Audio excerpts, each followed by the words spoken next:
ambil publisher.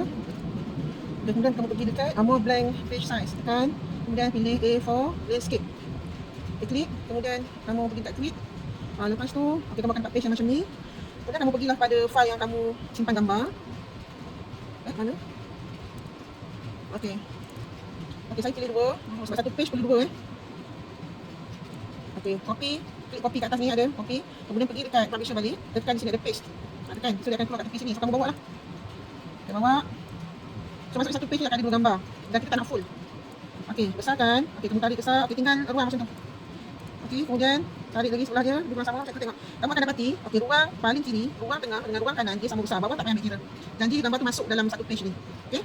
Okey, kemudian kita nak tambah dia punya pages sebab dalam publisher dia tak auto macam dalam Word. Kita perlu tambah. Okey, right click button sebelah kanan. Kamu punya mouse tu sebelah kanan. Okey. Pergi dekat yang insert page. Okey, klik kat situ. Kemudian number of new page ada situ 1 kan, kamu tekan 4 sebab kita nak 5 muka surat. Nak dengan 2 gambar akan dapat 10 gambar. Okey. So, type 4. Tekan okey. Nampak dia akan keluar lagi 4. So total dengan yang first tadi akan jadi 5. So kita klik dekat page yang kedua. Dia keluar kosong kan. Okay, kita pergi pada file kita simpan gambar, ambil lagi 2 yang berikutnya. 1 2. Okey, tekan copy, kemudian pergi dekat publisher balik, tekan paste. Dia akan keluar kat tepi macam biasa, buat lagi. Besarkan lagi. Okey, macam tadi juga. Kita nak ada ruang. Okey, agak-agak dulu, tak apa. Nanti kita adjust dia. Okey, pastikan ruang sebelah kiri sama besar dengan ruang tengah, sama besar dengan ruang sebelah kanan. Bawah tak apa, Janji dia sama besar, dua dia sama besar. Okey, ulang balik, pergi ke page 3, ambil gambar seterusnya. Okey. Okey, paste kat sini.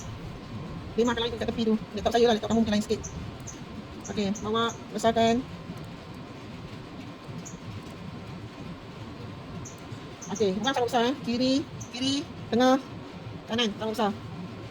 Okey, pergi page 4, pergi balik dekat file. Kamu simpan gambar, ambil gambar seterusnya. Tekan copy, kemudian paste kat sini. Ni cara cepat Okey.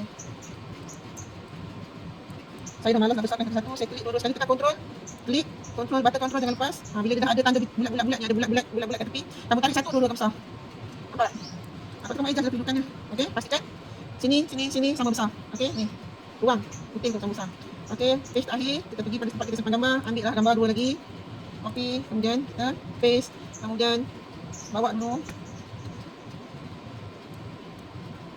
Okey, macam saya kata kalau malas. Okey. Tangan kamu ni sini tekan ada button control CTRL, tekan, lepas tu klik dia akan keluar benda bulat-bulat ni. Okey, dah lepas kamu tarik satu dua akan besar. Okey. Adjust balik tempat dia. So kamu akan dapat kiri, tengah dengan tepi sekali kawasan putih sama besar. Okey, dah selesai, kamu save. Tekan button yang ada untuk save tu. Save as this PC. Tak kisahlah kamu nak save kat mana, jadi kamu ingat. Letak nama tu mesti nama kamu. Contoh sini Azizah. 5 Melur. Kamu letaklah 5 PA 1, 5 PA 5 apa Ibu Sina, 5 perniagaan, 5 PA 1. Okey, kemudian tekan save. Okey, dah tutup.